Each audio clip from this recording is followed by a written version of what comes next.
We have a fairly substantial bit of news. I did not know whether or not I would be doing a stream again today, but here we are. Things have changed, things have evolved, and things are different because Leeds United have reportedly agreed a deal to bring Nico Elvedi to the club.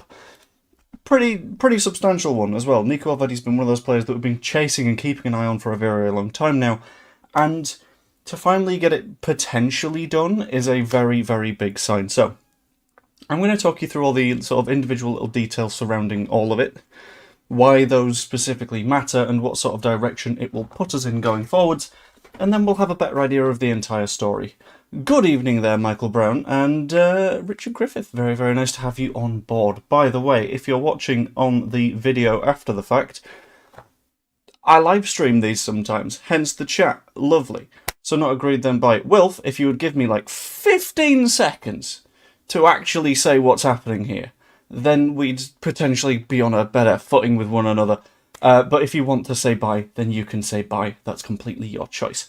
Hello there, Rich. Anyway, let's get into everything. So, to begin with, I'm going to start in the past. We're going to do a little bit of sort of Christopher Nolan out-of-order storytelling. Here we go. It's going to be fun stuff.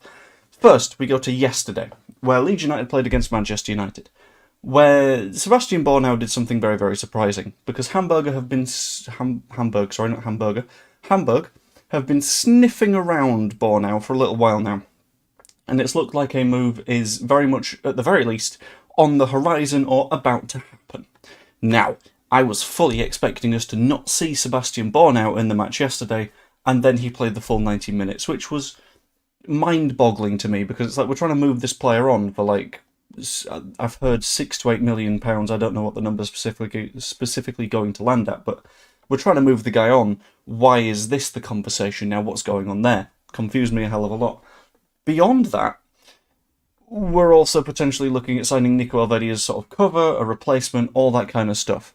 Now, what sort of throws me around this one is that yesterday Borussia Mönchengladbach played against a side called, if we can zoom in enough, and ideally bring the right bit to the... it's gone nuts! A team again called Velbert. Or Velbert, I don't know, one of them, something like that. Have a look at their lineups.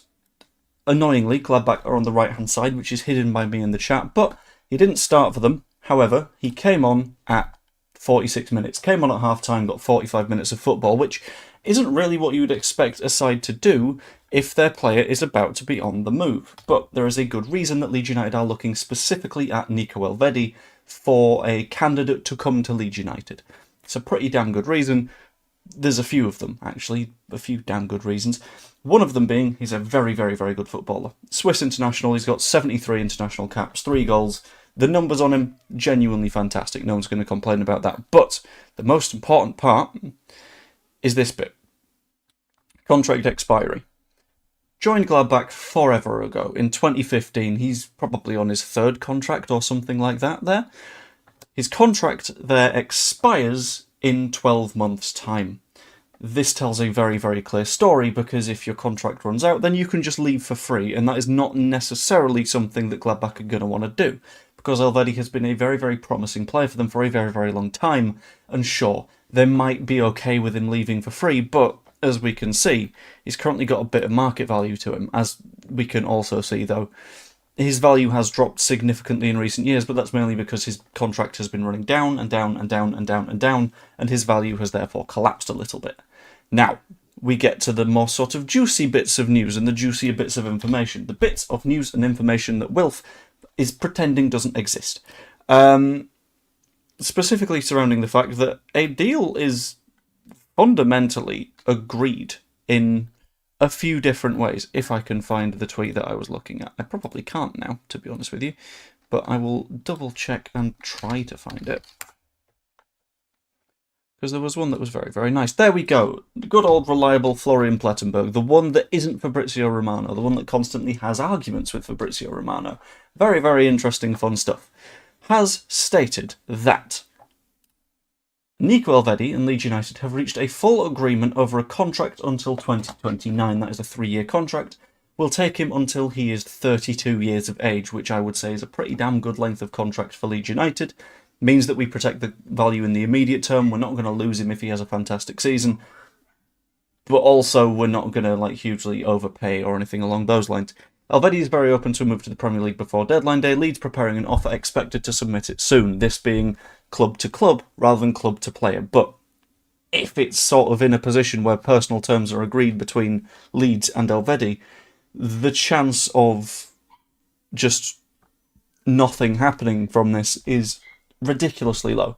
The fact that we've got personal terms sorted out means that, in essence, the club-to-club stuff is just sort of a necessity, sure, but a necessity that will get done without a doubt, in my opinion. This is backed up by a note from Zinny Boswell. There we go.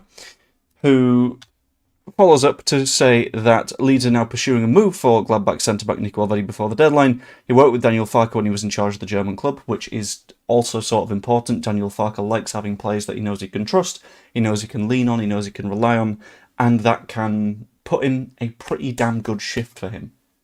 If he doesn't have that, he's not going to be too happy with the players that he gets.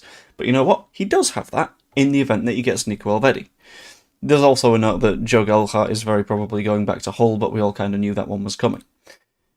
So everything is adding up to go in the direction of Bornau, very, very likely on the way out. I imagine that will be a permanent move. I don't see it being a loan with an opportunity to come back in the future, because Sebastian Bornau didn't really play for us last season, and I can't see a good season in the Bundesliga being enough for Daniel Farke to go, actually, why don't you just play in our first team? That's not going to happen. So I imagine that is going to be a big split, is my opinion. Just to cover this one off whilst I say it. Joe, I saw you in Scott's Leeds Lens podcast not too long ago. Did you get the info from Scott's podcast as Scott acknowledged you? So, I did watch his podcast. However, you will note that I scheduled this stream initially to be a little bit earlier. Initially, I had it scheduled at like a little bit before 7 o'clock. I didn't really want to run it at 7 o'clock because I don't like a situation in which creators are sort of fighting against each other for viewers. It feels a bit weird, like why not just go one after the other? So I was already aware of this. I spotted the Plettenberg tweet and then I followed up on the Zinny Boswell one. And in essence, what I was doing whilst I had Scott's stream on was I was doing all of the research for this stream, just to make sure that I was fully informed. So at the point that I tuned in, he was talking about cars, so I was like, okay, we're coming to an end here. But that's the general sort of gist on that. But yes, on this one, he's very much an upgrade on Bornau, and he wouldn't be a super expensive one either. Bornau, I can see going out for the sort of £6 to £8 million range. I can see Elvedi coming in for the £6 to £8 million range, which ultimately doesn't put us in any form of loss. And I think when it comes to PSR, it actually puts us in a little bit of profit, because it's a case of the outgoing fee doesn't get amortised, but, well, hold on. The fee that we get for Bornau doesn't get amortised. That is just a flat, cool, that goes on this year's books. The amount that we pay for Elvedi is amortised over a contract. So say it's £6 million over a 3-year contract, £2 million per year. Off the back of that interaction, we have on paper profited by whatever we get for Bornau minus £2 million, as opposed to it being sort of 6 million out, 6 million in, which is fantastic. It's very, very good to see. Bornau's going on loan. Is that certain? Or I thought it was a case of it would be some form of permanent deal. I didn't see him leaving short term, but if it is short term, then it's a bit of an odd one. I don't quite understand why. Skim through the reporting. Yeah, on loan. Okay, very weird.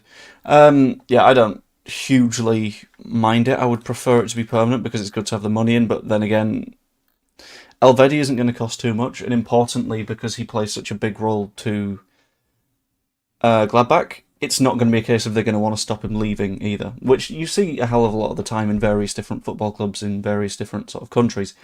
There will be player wants to leave, no, or we'll push the price up and all this kind of nonsense. Elvedi's been there a very long time. He's been there for 11, 12 years at this point. I can't remember what I said a little bit earlier. Hold on, let's have a double check. Where are we? There we go, 11 years.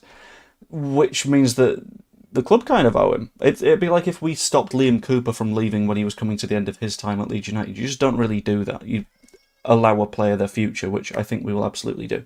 Loan with obligation, rubbish loan with option. Okay, it seems like we don't actually know what the Bornau deal is, so who knows. Elvedi will end up being a starter for us, but for who? I don't know if he will, that's the thing. I reckon he'll be sort of rotational. I think it's... Ultimately, I don't think we are in a position where we are signing players and saying, you will start. I think the way that we sort of approach it is sign players, and then if they are good enough, they replace someone. So, who knows? I'd rather watch grown-ups for my content. Jay, that's nice. Fuck off. I am an adult man, and I feel like you disagreeing with that is a bit odd. Anyway, I'm going to have to deal with the dog, so I'm going to end the stream relatively soon. But Nico Elvedi, potentially to Leeds United. Personal terms seem to be agreed. Very much looking forward to that. I'm going to leave that there because I've got some issues to deal with. Pop a like on the stream, that'd be lovely. Subscribe if you haven't yet. Comment afterwards whether or not you think we'll get him. All that fun kind of stuff. Hope you enjoy, and I will see you later. Toodaloo. And again, sorry for the rushed end to the stream. Ah! I meant you. Oh, okay, I'll take that. Thank you, Jay. I'm just a bit defensive at the moment. Anyway, toodaloo. Bye-bye, friends. Right, dog time.